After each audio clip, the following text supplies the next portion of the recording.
Good afternoon, everyone. Welcome back to another delightful conversation about Godzilla because you know I cannot get enough of these conversations. Good afternoon, I have my sound on my other device. My bad. This is starting out great. Okay, so I've been wanting to talk about this topic for a while, and I'm really grateful that I am joined today by my dear friend Kaiju Kim.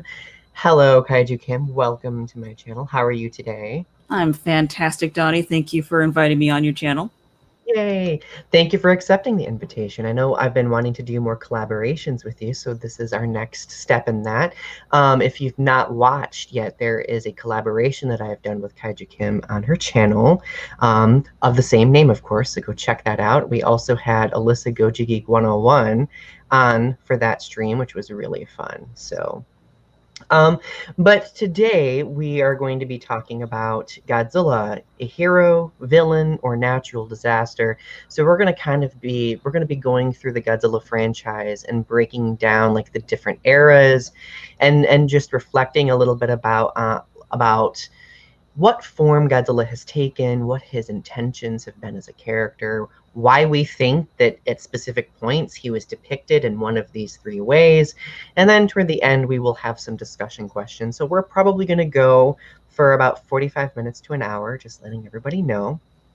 But before we get to any of that, like, I want to talk to you a little bit, Kim, about what you do on your channel. So do you want to like just plug your channel? What do you do? How did it start? What are your passions and visions for it? I know that's a big question. How much time we got? We got 45 minutes. All right. So it all started when I was 4 years. No. All right. So, all right. So hi, everybody. I'm Kim, also known as Kaiju Kim. I create wholesome and delightfully stupid content related to Godzilla and his fellow kaiju. I do anything from film reviews, video essays, explaining the plot of a Godzilla movie to my 2-year-old nephew, attempting to bake a cake. I also do live streams. There's a little something for everybody. I am going on a little bit of a hiatus, but you can still check me out if you want. But yeah, I'm really into Godzilla and kaiju and all that fun stuff. And hopefully I'm like halfway to 1,000 right now, 1,000 subscribers. So hoping to get there by the end of the year, but we'll see. We'll see what happens. Yes, so everyone, that is definitely a hint. Like, I think everyone should go check out Kaiju Kim's channel, go subscribe to her, because I'm all about supporting my fellow YouTubers, especially my fellow Godzilla YouTubers, and let's help you get to that 1,000 threshold because it's pretty exciting. So, do you have like anything planned for your 1,000 subscriber celebration? Have you been giving thought to that yet?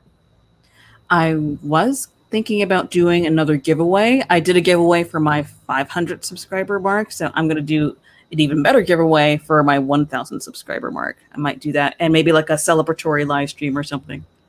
Ooh, that'll be exciting. I'm looking forward to it. And I have a feeling that it's going to happen sooner before you think because, like, I mean, I've been watching your channel for a while now, and it looks like it's kind of picked up steam a little bit over the past few months. So that's really exciting. And I don't think the hiatus is going to do anything to that because, truthfully, you have enough content built up where people can go back and watch things during your hiatus. So, but yeah, go check out Kaiju Kim's channel if you would like. There's a lot of great content over there. So let's see who we have tuning in here on YouTube. We have Arpy here. We have Maddie here. It's good to see you. Mia's here. Godzilla Train 1090 says, hey, Kaiju family, good afternoon. It's good to have you here. Yes, good afternoon. So first and foremost, I did want to briefly talk about, spoiler-free, of course, Godzilla Singular Point. I have not watched it yet, but Kim has watched it, and it's on Netflix now. So, Kim, do you want to share your overall impressions of the show? Did you enjoy it? All right, so overall, I think they did a really good job bringing something new to the Godzilla franchise. They bring in a lot of concepts and ideas that really haven't been done before. The kaiju designs are amazing. Jet Jaguar took a little time to grow on me, but I think he's cool too, you know. The only negative things I have to say about it, for me, it takes long to get things going a little bit. There's like an insane amount of techno babble, and watching the English dub doesn't help. I watched it both in Japanese and the English dub. It's not any simpler in English than it is in Japanese, but and I do wish there was a little more kaiju action, but the kaiju action that we do get is very good, and I Mm. very much hope we get a season 2. That's awesome. I hope we get a season 2 also. And I've seen those criticisms across like different groups as well, like the lack of screen time for the kaiju battles. Granted, we've also had that criticism for the last how many films, like, right? Yeah. So like to me that's just a reflection of the fact that I think Toho is really trying to work on like plot development a little bit more. And I really think that Godzilla is a very interesting character to adapt into a TV show. So because of that, I am hoping that we do get more seasons of it because I think being able to tell these longer stories across different seasons might make it a little bit more enriching for us as fans. And I think it may help us appreciate the time it takes to build up to, those climactic moments, right? So, but yeah, like if you've not watched Godzilla Singular Point yet, go check it out. It's on Netflix. I'm gonna try to get my partner to watch episode 1 with me tonight because I've been waiting with bated breath to watch it. And he likes anime, so that might be my way of kind of like getting him into it. Like he's watched the MonsterVerse films with me, but he won't watch the Japanese Godzilla films with me, which it's because he gets very distracted by like subtitles and stuff like that, and he just doesn't want to fiddle with that. And I'm like, all right, that's fair. But we'll see. We'll see what happens. We'll see what I can do. Once I do watch the show, I will be doing reviews for each episode, so stay tuned for that. And there will be portions of the videos where I will talk about it spoiler free, and then portions of the videos like usual where I will talk about spoilers. Forgive me, I'm slightly inarticulate today. I blame it on my coffee not processing fully yet. So, okay. So, Kim, looking back throughout Godzilla's long history, because obviously the Godzilla franchise is one of the longest running franchises, right? We see Godzilla go through a variety of different changes, and I feel like we don't always focus a lot on the changes that he goes through, right? And some people do, some people don't. But I think it's definitely important to look at how he has shifted from being a villain to a hero, back to a villain again, peppering in there some aspects of him being depicted as a natural disaster. So, for the sake of keeping my thoughts organized, because me, I'm kind of scatterbrained. Like I think it's important that we talk about him being depicted as a villain first, because that's how we were introduced to Godzilla in Gojira 1954. So, Kim, when you first watched Gojira 1954, like what were your immediate reactions to seeing Godzilla being a villain or a villain of sorts? I mean, I was very young when I saw it for the first time. Well, I saw the 56 version, the Americanized version of it, which didn't really change Godzilla's character at all. So I guess I can use that to compare. But I was very young when I saw that movie for the first time. Didn't change my opinion on Godzilla at all because I always saw him as a hero. That's fair. Yeah. So to me, that suggests that the original Gojira film was not your first Godzilla film. What was your first Godzilla film? King Kong versus Godzilla. Aha, yes. I mean, he was kind of painted as an antagonist in that one, but I guess it was it was a very interesting film in the sense that both Kong and Godzilla were kind of depicted that way at certain points, right? Yeah. So, like I when I watched the original Godzilla film, like it was not my first Godzilla film either. My first Godzilla film, if memory serves, was the Showa Godzilla versus Mechagodzilla. So I was very accustomed to seeing Godzilla as a hero. So the moment I saw Godzilla being painted as like this destructive creature, like I was like, what is happening? What is going on? Like as a kid, like I was kind of like really unsettled by Godzilla like destroying stuff, you know. But like as I've of course as I've grown older, and I'm sure you can relate with this too, like I think we've learned to appreciate Godzilla's role in that original film. Like how would you describe your impression of Godzilla being a villain changing from childhood versus adulthood? So from childhood, I always just thought like, oh, Godzilla, he destroys things. That's just what he does, and he destroys things and he fights other monsters. That's the thing he does. As an adulthood, as an adult, I like you said, I do appreciate like that role, and yeah, it's a good depiction of the character. I didn't have any coffee today, so I'm a little scatterbrained too. That. That's why we're twins, right? Mm. So okay, so the first few Godzilla films, like obviously, from Godzilla 1954 to Mothra versus Godzilla, that spans like what, four Godzilla films, right? We see Godzilla being depicted as more of like a villain. Okay, he's matched up against giant monsters who are usually considered either neutral or benevolent, like Mothra, right? Yeah. But there is a very interesting turning point that we see in Godzilla's character being depicted as a villain, and that is in the film Ghidorah the Three-Headed Monster, which came out right after Mothra versus Godzilla. So just to provide like a brief summary of Godzilla's transformation in that film, like obviously, I mean, the film begins by reintroducing us to these classic characters like Godzilla, Rodan, and Mothra, right? And of course, Godzilla is depicted as a villain at the beginning, and he faces off against Rodan, who is also depicted as more of an antagonist force. And then it takes Mothra, smiles for me. It takes Mothra to convince both of them to join forces with her to battle the thing that is actually the villain, which is Ghidorah, right?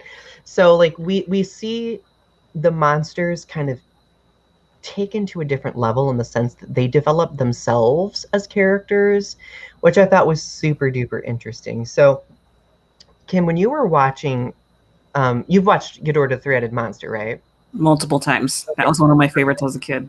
Same here. So, like going like looking back on it now, like as an adult, now that we both have like a deeper appreciation of like the changes characters go through, like what is your reaction to seeing Godzilla go through that type of shift as a character, and why do you think they chose to do that?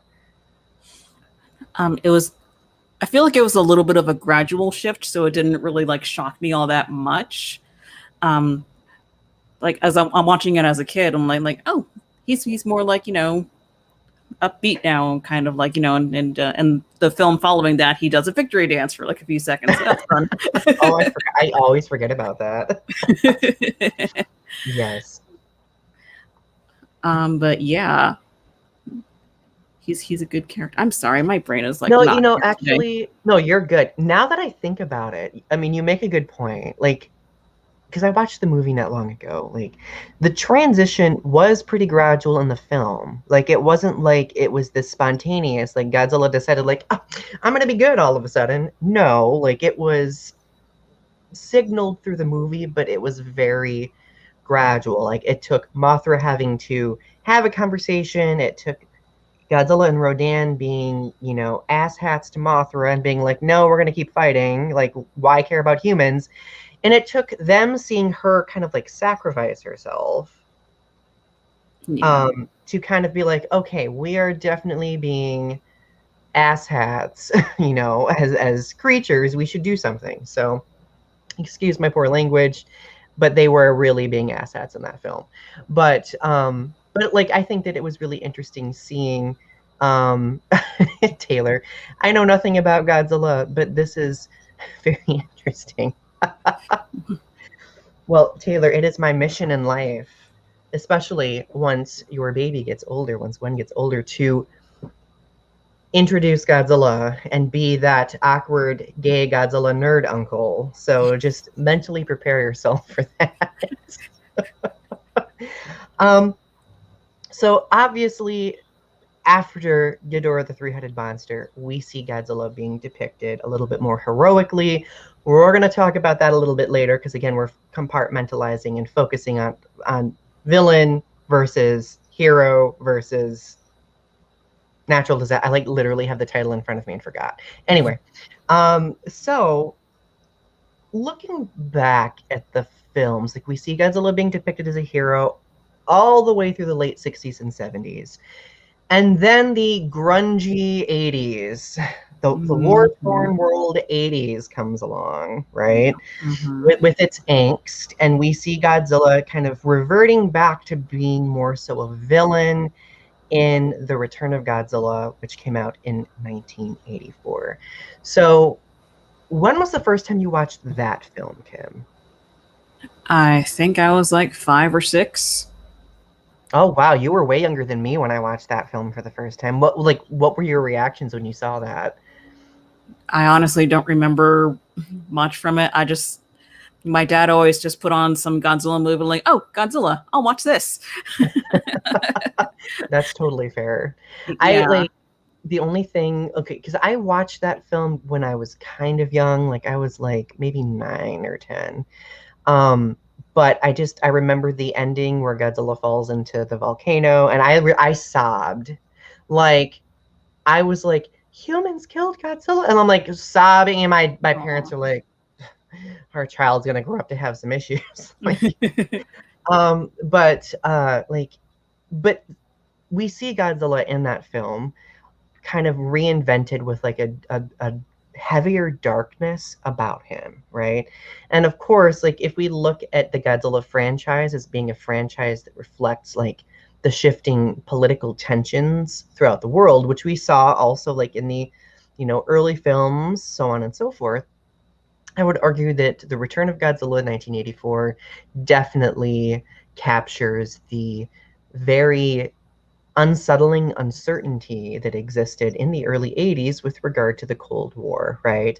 Because everyone was uncertain about whose role was whose, like everybody was just very nervous about everything. And then they should, and understandably so, right? So obviously we see Godzilla being brought back to life as being more so of a villain, and humanity being more so and like a protagonist force, right?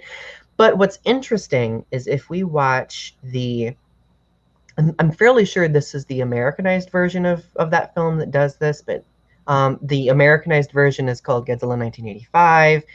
It is the version where Raymond Burr reprises his role of Steve Martin. Happy Pride Month, because Raymond Burr was LGBTQ plus. Woo! But that was a very fast plug. But at the end, he has a speech where he essentially paints and compares Godzilla to being a natural disaster, right? So that was very interesting because that was our first kind of introduction of Godzilla being introduced to us as more so a force of nature than like this villainous force, right? So, like, okay, so now, like, Kim, when you watch that film, now that you're older and can kind of like break it apart, right? Um, what was your favorite aspect of Godzilla in that film? Like, did you enjoy this reinvention of him compared to the older Showa films? Yeah. Yeah, I think I enjoyed it. Um, yeah, I think it can be argued that he was a force of nature from the beginning. Agreed. How so? Well, I mean, he's a product of, the H bomb and stuff like that, And hold on. No, you're good. You're good. I think I know what direction you're going in, but I love it. Yeah, I mean, he's just a creature, just going for a stroll through a city. And then these people just kind of shoot at him, and he's like, "Hey, I'm just trying to get by. What are you doing?" Right. So like that's a great point that you make because I mean if we look at I mean we don't really like at least in the Showa films there's not a lot of conversation about what is motivating Godzilla, right? Yeah. But like he just seems like this mutated saurian creature who doesn't really have any motivation, just walking, just existing, right? Yeah. So like that kind of to me, and I'm sure you might agree with this, like is the opposite of being a villain, right? Like villains typically have some sort of intent or some sort of goal. Godzilla did not, right? And I would argue, and feel free to disagree with me if you would like, the Return of Godzilla really kind of brings that into the limelight. The thought that no, Godzilla's not a villain. Like, yeah, like humans annoy the hell out of him, but um, he is really just trying to feed himself because in the Return of Godzilla, like he's motivated by migration patterns and he's motivated by like wanting nuclear radiation, which is what he feeds on. So I think that film did a good job of kind of like developing Godzilla a little bit more and helping us see like, well, what is Godzilla's motivation after Yeah. all? I agree with you. I like how they depicted that in that film. I do. Now that I think about it, I do wish they kind of went more in that direction for the rest of the Heisei era. I Because agree 100%.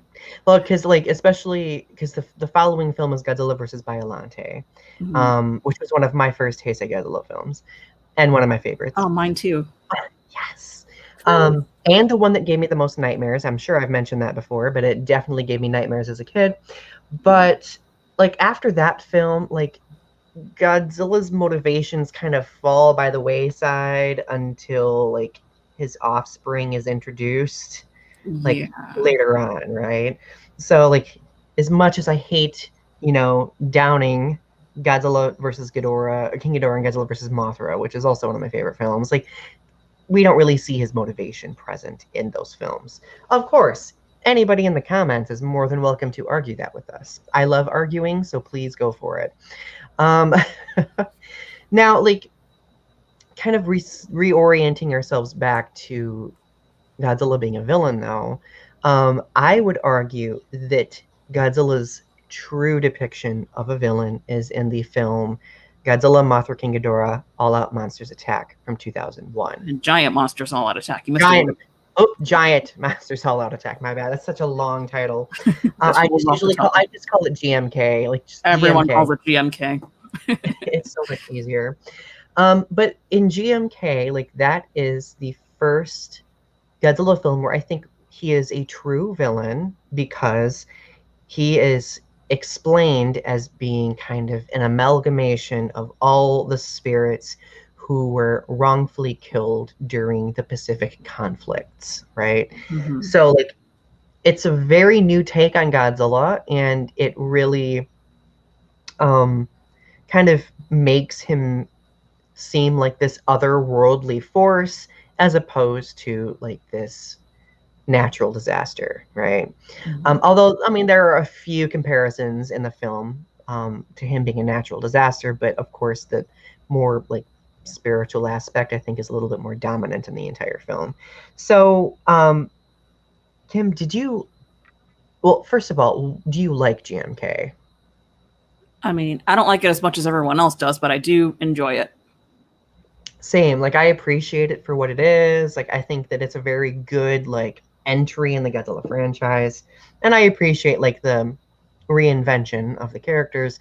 But like I kind of felt like I don't know, like I felt like the film was largely about like the monster battles. And that's Yeah. just me. That's just me. Um, did you like what did you think about the reinvention of the kaiju, especially Godzilla? Like what were your impressions of Godzilla being like this spiritual amalgamation of spirits who have been killed? What did you think about that? I thought it was weird. I wasn't sure how I felt about it at first, because I'm actually not a fan of the design of Godzilla, but like watching the movie and like and the context was in that movie, it makes sense for him to look like that. He looks possessed, you know.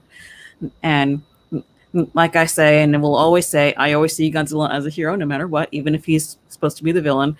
But like, except for this film, I can't really do that here because he's straight up malicious in this one. You know that hospital scene? You know Oh the my one. gosh. Yeah. Or the scene where he's like battling Baragon and is like stomping on him. I know. And the scene that makes me irate, him literally incinerating Mothra. But you know, that could be 5 other streams. You don't want to get me down that wormhole. So yeah, like I kind of felt the same way. Like I think retrospectively, like I do think that the film is refreshing. Like if I get kind of like exhausted of like the newer films, like I'll go back and watch GMK and be like, ooh, I like this kind of, you know, pseudo religious thing going on here. But usually I like if I were to go to a Godzilla film, my default is like Tokyo SOS. That's the one that I really love going to. So the comments, I read Godzilla Train 1090's mind.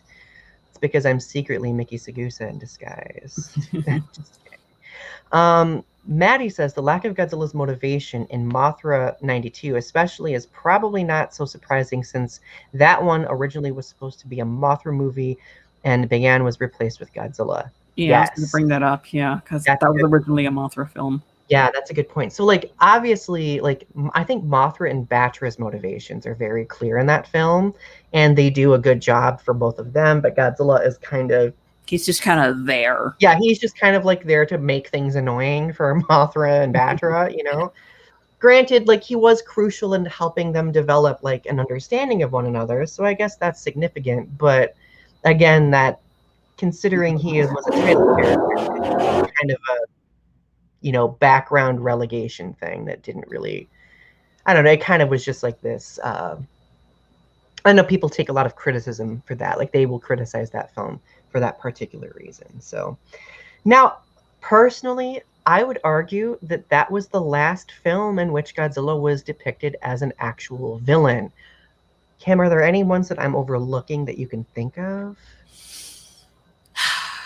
I don't think so. I'll probably think of one after the stream ends. That's what happens to me all the time too. Story of my life. Well, if you do think of one, just chime in and be like, Donny, we forgot this film. Yeah. But moving onward, like I think if we look at Godzilla being a natural disaster, we like, especially from the Heisei films onward, I would argue that him being depicted that way becomes a bit more obvious and a bit more emphasized. Especially when I mean, of course, when we get to Godzilla 1984, the Americanized version, and then going through the Heisei era, Godzilla just kind of becomes this lumbering force who is searching for, you know, sustenance, right? He's trying to feed himself. He's being drawn to things. He's sensing things. It's very like primal in a way, right? Whereas in the films where he's more so a villain, he typically has like some sort of malicious intent. Cough, GMK, cough. Now, the Millennium Godzilla films, do you think Godzilla was painted as a natural disaster-esque character in those films? What do you think? It's hard to tell. I'm thinking about Godzilla 2000. I guess he was kind of like an anti-hero, maybe, in some of these films, maybe. That's a good point. What do you think makes him an anti-hero of sorts? I mean, he doesn't really care about anyone but himself, and he's the alpha, you know, species of, you know, planet Earth. And then Godzilla 2000, this alien comes along and you know, tries to take over everything, and he's just like, He's like, oh hell no, what are you doing? Child. Exact. I can just imagine Godzilla saying that in that exact way. That is amazing. But like Godzilla 2000 was never, like, I always anger people when I say this, but it's one of my least favorite Millennium Godzilla films. How dare you? I love Orga and I love some of the human characters, but I just thought the film was all over the place. That's just me though. Well, you're wrong. No, I'm joking. It's okay. I love being wrong, and please tell me when I am, because I will be like, you're probably right. But one of my favorite parts of that film are like the like kind of latter half where everybody's like, Godzilla's gonna save us in a way, and then Godzilla ends up just destroying Tokyo afterward. Like, oh, Yeah. he defeated this monster. Like, that's exactly what I mean. Like, he doesn't care about like saving the people. He just cares about, keeping his place as, king of Right. everything. Right. And there's this, like, I cannot remember the exact quote, but one of the main characters, the scientist dude, I can't remember his name, but not the one Godzilla chaser / scientist dude. There we go. I'm really bad with names, as you can tell.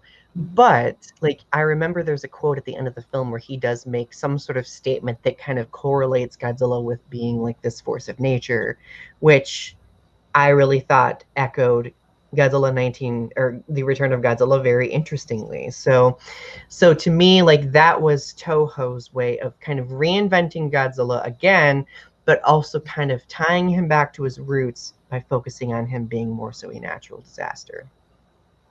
Tokyo Society is here, yes. Yeah. And Godzilla Train says, yes, in my eyes, Godzilla is also an anti-hero as well. I do largely view him as an anti-hero, and I have done a video recently about Godzilla being an anti-hero, yes. Maddie, thank you. That is exactly the quote that I'm thinking of. So Godzilla is humanized drastically in Godzilla 2000, which I would argue is character development, right? Kind of reorienting the fact and reminding us that, well, Godzilla is an extension of us because humans created Godzilla, right? So, what about the other films in the Millennium series? Are there any other ones that you can think of where Godzilla definitely is more so like a natural disaster-y? Not at the top of my head. I'm like, all right. So I'm trying to remember all the Millennium films. All right, hold on. Let's see, 2000. Megaguirus is next. Megaguirus. Megaguirus wasn't that very good, so I don't remember that much from that one. You're wrong. I love that one. I do like that one, but I do know that it's tastefully horrible sometimes. Mm-hmm. What came after that one? I'm completely drawing GMK, and then Godzilla against Mechagodzilla, and then Tokyo SS, and then Final Wars. Okay, he's kind of all over the place in the Millennium era, I feel like. Oh yes, 100%. Well, I'm glad that you mentioned that because, like, honestly, we could have incorporated the word anti-hero into the title of this video as well, because I would argue that during the Millennium series, he's more so an anti-hero, like, than a natural disaster, right? Yeah. He kind of has like his own intentions, but they aren't really clear, and I don't think the films really draw much attention to those intentions. That's a tongue twister. Like, I think the Kiru Saga films probably paint him more so as being a natural disaster, I would argue, or like more so like as a primal force, because he's clearly drawn to Mechagodzilla, right?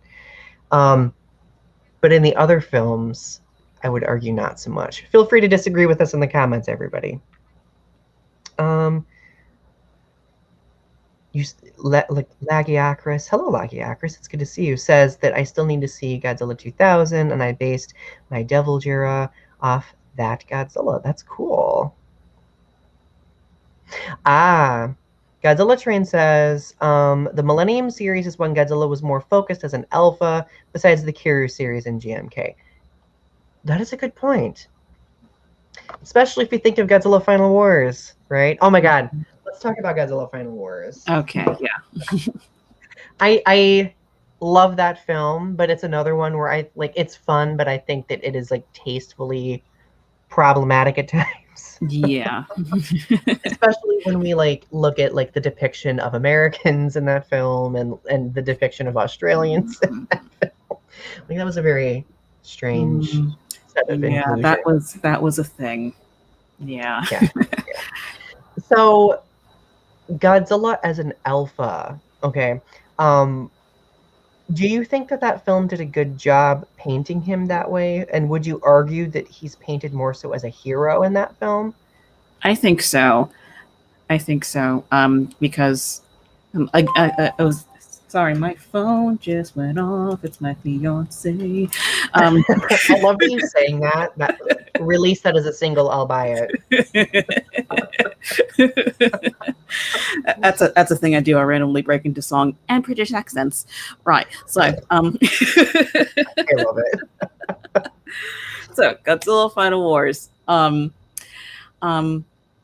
Yeah. I feel like the little bit of screen time Godzilla gets in that movie, I feel like he does like kind of is presented as an alpha because like, hey, this is my Earth. Get off. Piss off. Go away. Bye. So yeah. That that is a good point, especially considering when we see him just obliterating all of the other monsters. Yeah. Um, and He doesn't even give it a second thought. He's just like oh, a monster, kill it. yeah, like he just like tears through all of them.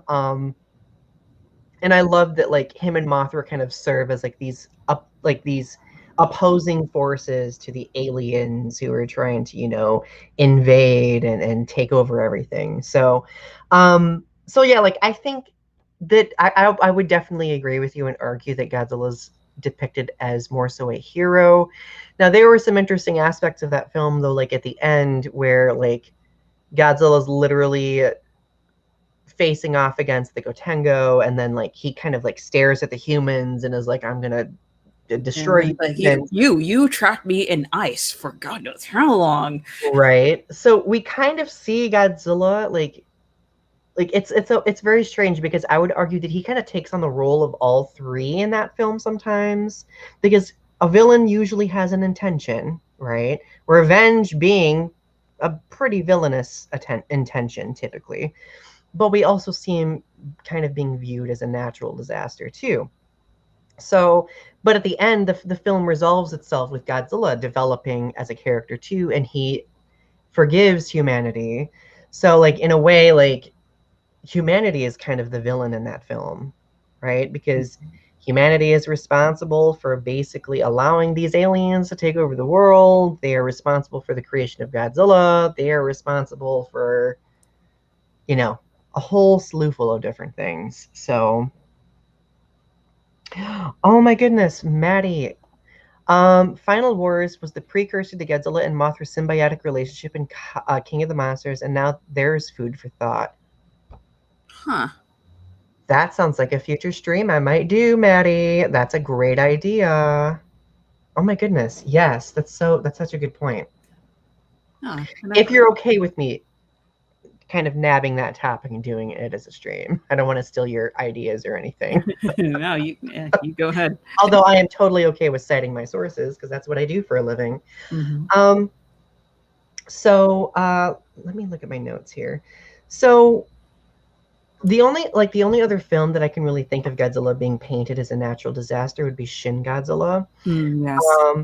And because Shin Godzilla, we don't really see a Godzilla having a motivation. He is just evolving. He's trying to survive against humanity, right? So, we don't really know his intention, and I think that mystery kind of makes him seem more so like a natural disaster. What do you think about that, Kaiju Kim? Yeah, I agree with you. Especially with he starts off as this weird looking thing, like this proto tail thing, like crawly thing. Yeah, he doesn't know what's going on. He's just a creature that got created by science. And yeah, he comes ashore, and all these people are freaking out, and then it's just another case of him just going for a stroll, and then everyone starts bothering him. He's just being him, like a force of nature, like a natural being type thing. Yeah, I agree 100%. And this is going to be a question that I'm going to pose later, but I really view Shin Godzilla as a tragic character. Mm. I mean, and I think that they did a good job, like making him look like very mangled and like disheveled and like clearly a product of being exposed to something very destructive, right? Hmm. So, moving forward now, though, to talking about Godzilla as the hero, first and foremost, what is your favorite Godzilla film in where he's depicted as a hero, and why? Probably. Ooh. As a surprise question, just for fun. The first one that pops into my head is Godzilla versus Megalon because that's always been one of my favorites. Even though he's only in it for like the last 15 minutes, I still love it. This is true. What are your favorite aspects of that film specifically? I like the silly music. And This, like, yeah, and like Godzilla's design like really like depicts him as like he looks like more friendly, not as like scary. So he's Mhm. like hey, it's Godzilla, yay. Yeah, he has kind of like I always say he has a Ninja Turtle face, Oh yeah, he does. and I love it. Like I'm just like Godzilla looks like he's smiling all the time. That's cute, right? I Yeah. do like I think my favorite aspect of that film is like Godzilla and Jet Jaguar's friendship. Like this Yeah. giant dinosaur and this giant robot just becoming friends for literally no apparent reason. Like it's friendship goals, Yay. right? Like, and I also enjoy how bumbling and idiotic Megalon and Gigan are in those films. Like they're just literally me on a daily basis, being bumbling and idiotic. Um, Same here. especially without our coffee. Yep. So, I guess my question, like, if we focus on, yes, agreed, 100%, Mechagodzilla, and Godzilla versus Hedorah, and Godzilla versus Gigan. I know Mhm. if Alyssa Goji Geek 101 were here, she would definitely give us a good argument in favor of Godzilla versus Hedorah being a favorite, being a good example of him being a hero. And I would agree 100%. So, if we look at the films after Ghidorah the Three-Headed Monster, why do we think Toho made the decision to paint Godzilla as a hero and not more of a destructive force? Why do you think they chose to do that, Kim? Do you have any theories? I feel like they just wanted to make more money, so they wanted to gear it towards like a more child audience. So it's they wanted to like lighten the tone a little bit, so it's not as like traumatizing. I guess I don't know if that's the right word because like the first film is like very much like references like World War II and the bombings and all that fun stuff, and not that it's fun, but you know what I We know mean. it. You know what I mean. But yeah, and then later on in the Showa era, that's like it's like a completely different franchise almost. Mhm. Yeah, I feel like they were just trying to gear more towards kids to make more money. I feel like. I agree 100%. And I guess if we look back at the late 60s, especially, like that's when we were introduced to Gamera, right? Mm. Which was largely aimed at children. And then Ultraman as well. So I feel like Toho believed, like with the Godzilla franchise, like we could compete with these other franchises coming out who are more aimed at children. And they were successful in doing so, that I would argue, because a lot of people still refer to as the Showa era as the golden age of Godzilla, right?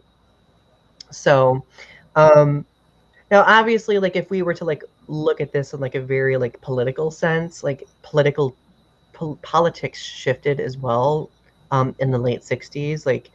Um, like there was a little bit more understanding between some countries, and that's a lot of people may analyze that metaphorically speaking as that's why like Godzilla was more of like a positive empowering force as opposed to like this force trying to like illustrate humanity's problems or errors in judgment, now, like the late Heisei era, we actually see Godzilla being turned into a hero of sorts in Godzilla versus Space Godzilla and Godzilla versus Destroya. So, why do we think they made that decision? Do you have any thoughts on that? Or am I Um, just am I overhyping it? Is he just a natural disaster still, or would you argue that he's a hero? I feel like he's still just a natural disaster, just trying to get through life, take care of his kid, fight the monsters that come onto his turf, kind of thing. Ooh, that's a good point. Yeah, because he clearly has like a natural motivation, right? To, Mm-hmm. save his child. And I would argue that they did that like because they really kind of make us emotionally connect to him a little bit more in those two films. Mm-hmm. Probably to kind of allow us to feel his death a lot more. Yes, yeah. This Godzilla versus Destroyer. That is the movie that had me sobbing as a kid. Same. I still actually have a really hard time watching. Like, it's a good film. Don't get me wrong. I It, love it, that it's a film. really good film. I actually have a video on my channel. It's set private because I was scared of all negative comments I might get. But I have a video on my channel that explains why I don't enjoy watching Godzilla versus Destroyer because it's a depressing film and it gave me nightmares as a child. It's fun. Like between that film and the first film in the Mothra trilogy, like where Mothra dies. Like I feel like those two deaths and those two films. Like I don't know. In 1995 and 1996, Toho must have been super depressed and emo because they were like, we're gonna kill off our two most popular characters in the most depressing ways possible. Oof. I'm still emotionally scarred. Toho, you need to pay for my therapy. Damn it. I'm kidding. Sue Toho for emotional distress. Just kidding, Toho. We love you. We love you, Toho. Please don't sue us. Thanks. Bye. Yes, please. So Godzilla Train 1090 says, can't say he's a hero at all, more of an anti-hero, maybe more closer to a natural disaster. And yes, that film pulls on the heartstrings as well. I completely agree with you, Kim, and Godzilla Train. I would say that instead of being a hero, he definitely is more so a natural disaster. His motivations, though, just seem clearer in those two films, right? Yeah. All right, let's talk MonsterVerse now. I know everybody's been just waiting with bated breath for us to talk about MonsterVerse. Oh yes, MonsterVerse. Yes. In the MonsterVerse, hero, villain, or natural disaster? Your thoughts, Kim? I'm gonna have to keep going with natural disaster. I think that's the best way to describe him. Because again, like I keep saying, he's just trying to go through life and be the alpha, Right, just like this instinctual creature, right?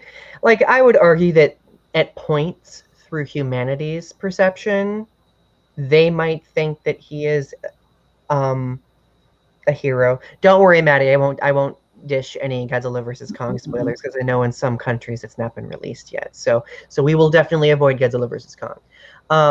But like in the other two films, we definitely see aspects where like humanity kind of is like, is Godzilla a hero potentially? Because he did slay these beasts. Like, and it did work to our advantage. I mean, I feel like in order for him to be officially classified as a hero, he'd have to like have the motivation to save the humans. You know what I mean? But I don't think he was doing that. He's just trying to protect his territory. Excellent point. So that definitely undoes the hero argument. So I like humanity in the films can think that, but as the audience, we know that he is definitely an anti-hero / natural disaster, right? Yeah. Good. Okay, now we're on to the personal questions. Yay. Those are my favorite. So personally, Kim, do you prefer Godzilla as a hero, villain, or natural disaster? You've kind of answered this, but now I want you to elaborate on why. I mean, I always view him as a hero. I don't really know why. I think that's just because I grew up like in my very early childhood watching films where he was the hero. That just kind of like stuck to my brain.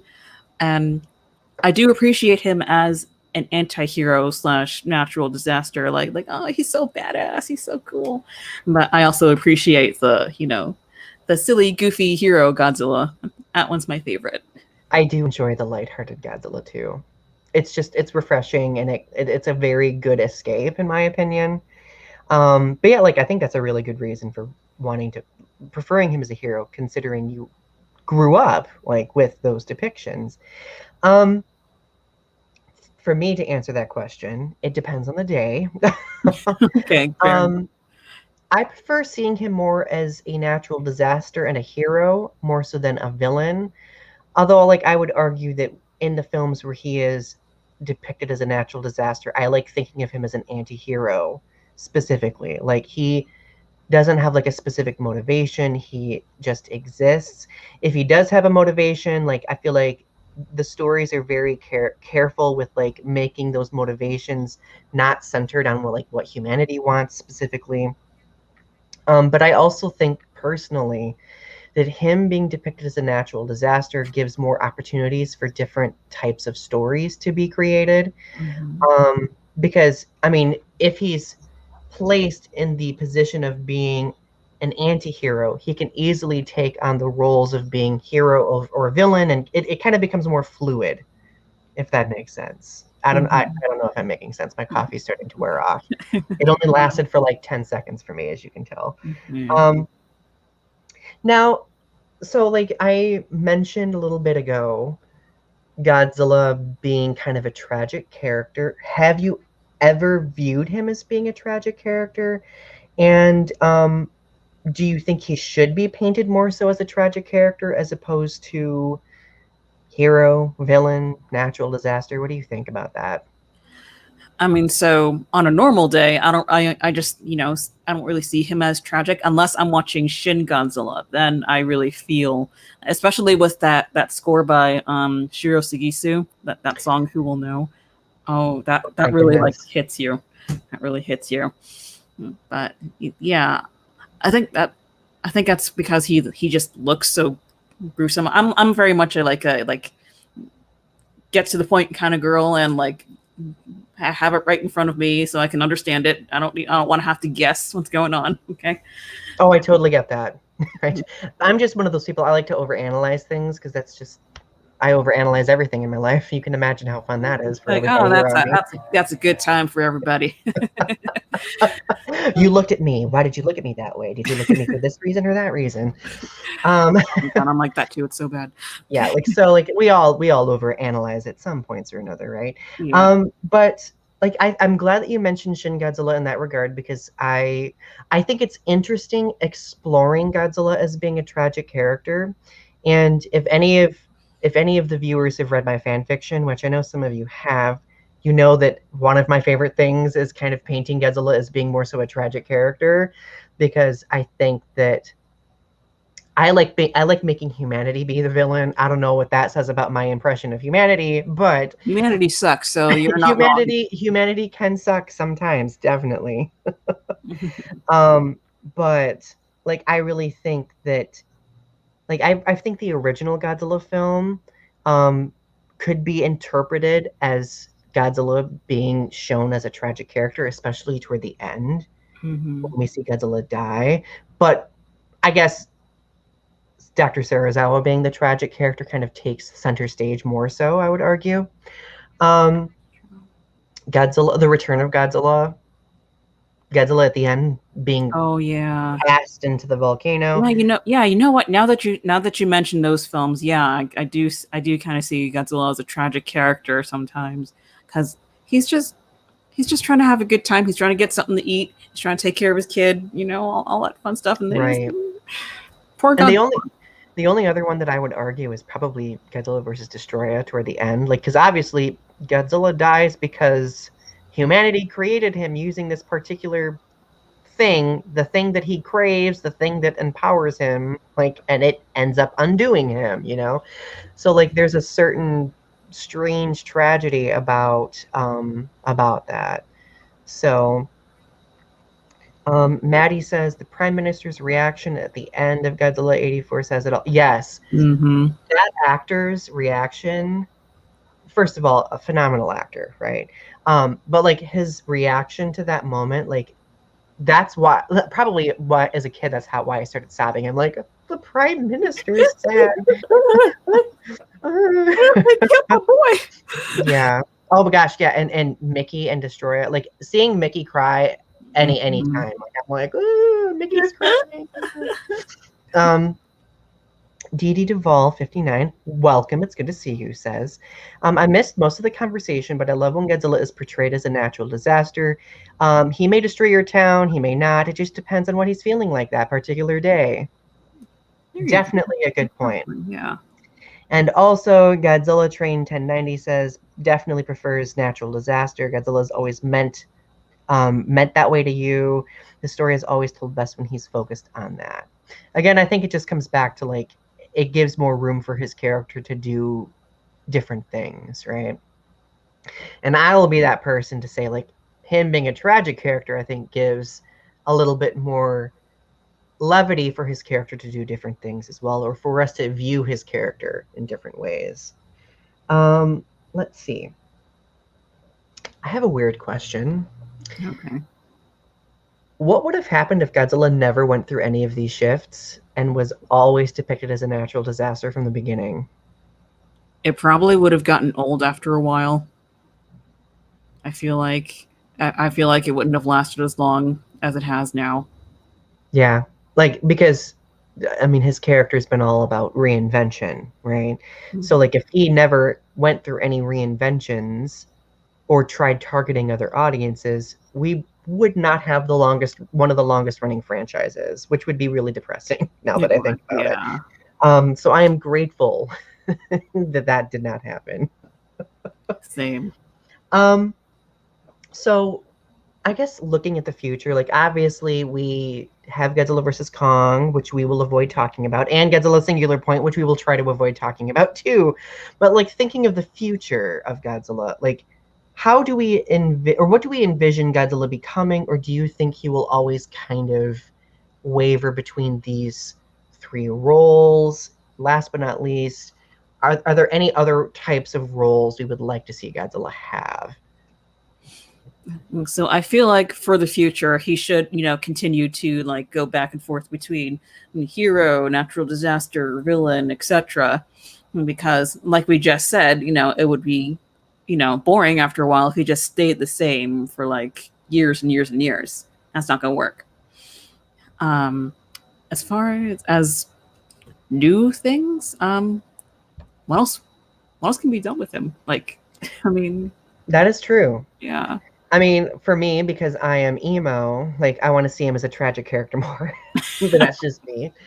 My inner angst needs that, right? Mm-hmm. But I do agree 100%. Like I think as long as they're able to keep shifting and keep that character fresh, like I think that it'll work out well.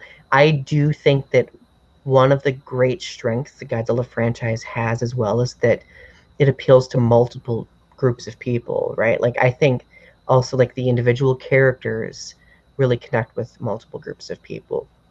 I think Toho's making a very strategic decision with Godzilla Singular Point in bringing Godzilla to as a TV series because that gives them, like we were mentioning earlier, a little bit more room to tell a story as opposed to like the anime trilogy where they were trying to cram like all of these really lofty themes and ideas into 3 films. Like ideally I think those films probably would have done better if they were shows instead. So like I think for Godzilla Singular Point, like I think it's going to be interesting watching where they go with it because it could turn into Godzilla being brought to the small screen a little bit more. That I think the MonsterVerse should do that too. Like I think that the MonsterVerse should do what the Marvel Cinematic Universe is doing, and kind of like expanding on characters through shows. Like I need a Mothra show, like now. Legendary, you better be listening to this stream because my loud mouth wants a Mothra show. But like I think it would be really interesting, and it would give us a little bit more. It would give them more opportunities to reinvent the characters or develop the characters in different ways. So, all right, I'm going to read a few more comments before we sign off for today. Let's see. Didi Duvall agrees with you, and I do as well, about like it would not really go past like 5 Godzilla films if there was no evolution. Godzilla Train says there would have been a King Kong type of gap between the films. Yes, which sounds, I mean, there were gaps between the eras, but nowhere near as long as the gaps between Godzilla or Kong films. And Dee Duvall says the fact that Godzilla can be anything the writer wants him to be makes him such a fun idea to play with. Yes. And also, knowing the fact that humanity is always making mistakes and doing something new and stupid all the time, that kind of gives us more like metaphorical fuel for Godzilla, right? As we see, for example, in Shin Godzilla. And the MonsterVerse is doing a good job with that. We need both hero and natural disaster Godzilla with a dash of evil SOB. Yes, yes. Beautiful, beautiful. All right. So, Kim, do you have any parting words for our listeners today? Any more plugs that you want to do for anything? Well, like I mentioned at the beginning, I am going on a hiatus for my channel until August 1st. But if you want to subscribe, I have, a bunch of videos up there now, and you don't want to miss the next video I put out, whenever that may be. I'll still be active on Twitter at Kaiju Kim for channel updates, random thoughts, etc. And I'm also on Instagram, Kaiju _Kim. I'm not really on there too much, but you can still follow me if you want to. Awesome. And I think we also have a collaboration. We're going to do another stream together in August, right? I think we plan for that. Yeah, I believe so. I have to look at my calendar. Yeah, I can't remember what date it is either. Like every day just bleeds together to me at this point. But it really did. Yeah, we're going to get together and we're going to have more conversations in the future because we love chatting. We love especially talking about Godzilla. Right, and Evanescence. We might have it. We might do a stream on that too. Who knows? Like, you know me. Like, I like being a hodgepodge of conversation. But anyway, go check out Kaiju Kim's channel. Go subscribe. Go watch her work. And of course, if you've not subscribed to mine yet, please do. Share comments in the comment section below. If you were watching this after the stream, click like, all of that jazz. Thank you all for tuning in. Have a great rest of your day, and we will talk to you soon. Bye. Bye.